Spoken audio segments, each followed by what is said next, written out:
বিদ্যাসাগর, কবি শুভ দাশগুপ্ত। হে তেজদীপ্ত বঙ্গ সন্তান, আমাদের স্বভাব অনুসারে আমরা তোমাকে পুজো করেছি।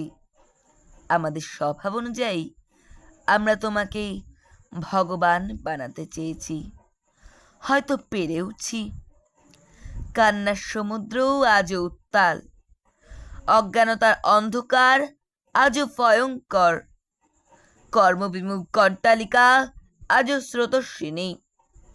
আমরা এই ধোঁয়াশা ঘেরা শূন্যতায় দাঁড়িয়ে তোমার কথা ভুলেই তোমার পুজো করি।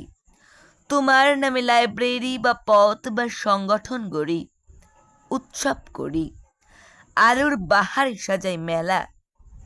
অন্ধকার যেমন ছিল থেকে যায় তেমনই। মাইলস্টোনের সংখ্যা পরিচয় তোমার অসামান্য মেধাকে স্মরণ করায়। মায়ের ডাকে সাড়া দিতেই তোমার বয়হীন নদী পার হওয়া তোমার অন্তরের মাতৃভক্তিকে তুলে ধরে। তুমি আমাদের অন্ধকার ভেঙেই আলোর বর্ণ পরিচয় ধ্বনি করেছ। তুমি আমাদের বিভ্রান্ত কবিকেই শপথে এনেছ, তার হাত থেকে আদায় করেছ মেঘনাথ বধ।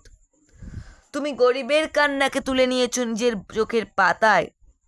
তুমি বালে বিধবার যন্ত্রণাকে পাথর করেছ নিজের বুকে। তুমি লুণ্ঠনকারী ইংরেজের মুখের ওপর তুলে দিয়েছ স্পর্ধার চটি জুতো। সমুদ্র হিমাচল ভারতবাসীর ক্রোধে আমরা তোমাকে প্রথম ভাগ আর দ্বিতীয় ভাগে ভালোবেসেছি। অক্ষর জ্ঞান সমাপ্ত করেই আমরা চিনতে শুরু করেছি সেই সব মহামন্ত্র, যাতে করে আখের গোছানো যায়। আমরাই কোনো এক কালে তোমাকে নির্বাসিত করেছি কারমাটারে। তোমার হৃদয় জোড়া ভালোবাসা আর চোখ ভরা জলকে আমরা মূল্য দিইনি। আজও বিধবার বিবাহ সহজ হয়নি। আজও অশিক্ষা অন্ধকারে অন্ধকারে ভয়াল।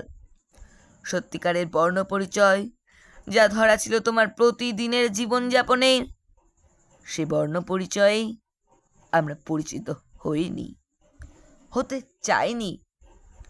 তুমি আমাদের ক্ষমা করো।